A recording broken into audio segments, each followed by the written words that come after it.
اعوذ باللہ من الشیطان الرجیم بسم اللہ الرحمن الرحیم السلام علیکم ورحمۃ اللہ وبرکاتہ۔ دیکھتی آنکھوں سنتے کانوں کو سکون قلب چینل میں خوش آمدید۔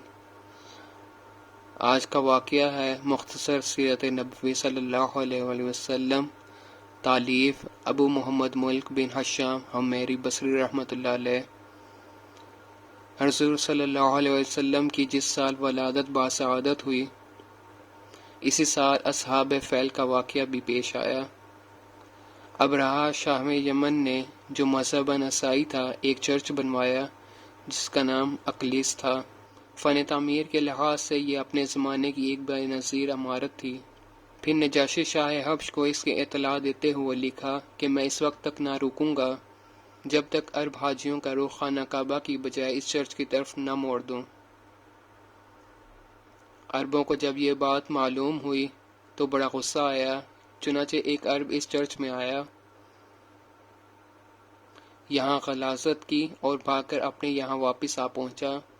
ابرہہ کو جب اس اطلاع ملی تو وہ آگ بگولہ ہو گیا اور قسم کھائی کہ وہ خانہ کعبہ کو مدھم کر کے ہی دم لے گا۔ چنانچہ وہ مکہ کے لیے اپنی فوج اور عسکری تیاریوں کے ساتھ نکل پڑا اور سواری کے لیے ہاتھیوں سے کام لیا۔ عربوں کو اس کی اطلاع ملی تو گھبرا اٹھے، اس لیے کہ ابرہہ کا مقابلہ کوئی آسان بات نہ تھی۔ البتہ چونکہ ابرہہ بیت اللہ کو مدھم کرنا چاہتا تھا، اس جنگ کو مذہبی فریضہ اور کاوڑ ثواب سمجھتے تھے۔ چنانچہ سب سے پہلے خود یمن میں وہاں کے ایک مقامی عرب سردار ذونفر نے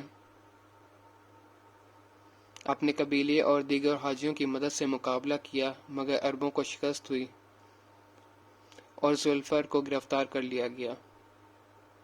آگے جب بنو حشم کے علاقے سے گزر ہوا تو نفیل بن حبیب حشمی کی سرکردگی وہاں قبائل شہر اور نحاس نے مقابلے کی کوشش کی، مگر ان کو بھی ناکامی کا سامنا کرنا پڑا اور نفیل قید کر لیا گیا۔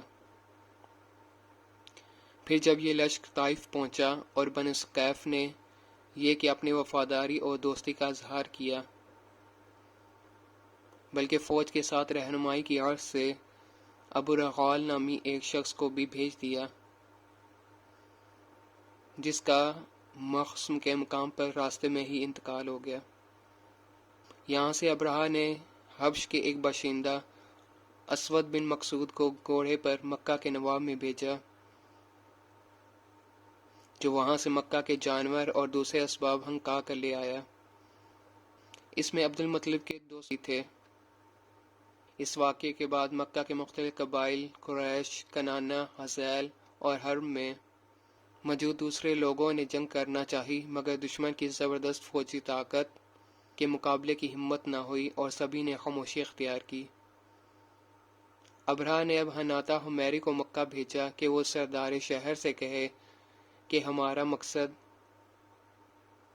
خانہ کعبہ کو مدھم کرنا ہے، تم سے جنگ کرنا نہیں، لہذا اگر تم ہمارے کام میں آور نہ بنو تو ہم تمہارے خون کے در پہ نہ ہوں گے۔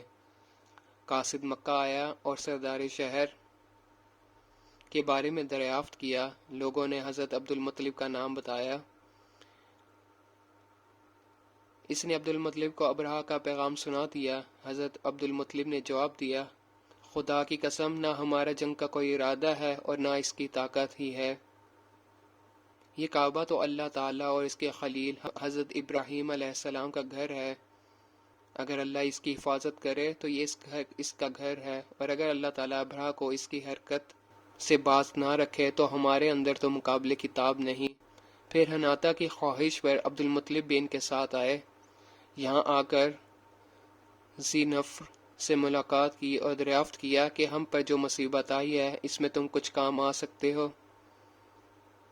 اس نے کہا، ایک قیدی جو صبح شام موت کے انتظار میں ہو وہ کیا کام آ سکتا ہے؟ ہاں، ہاتھی بان میرا دوست ہے، میں اس کو بلاتا ہوں، تمہارا حق بتاتا ہوں اور خواہش کرتا ہوں کہ بادشاہ سے تمہاری ملاقات کے لیے اجازت چاہیے اور ممکن ہو تو سفارش بھی کرے۔ ہاتھی بان کا نام انیس تھا۔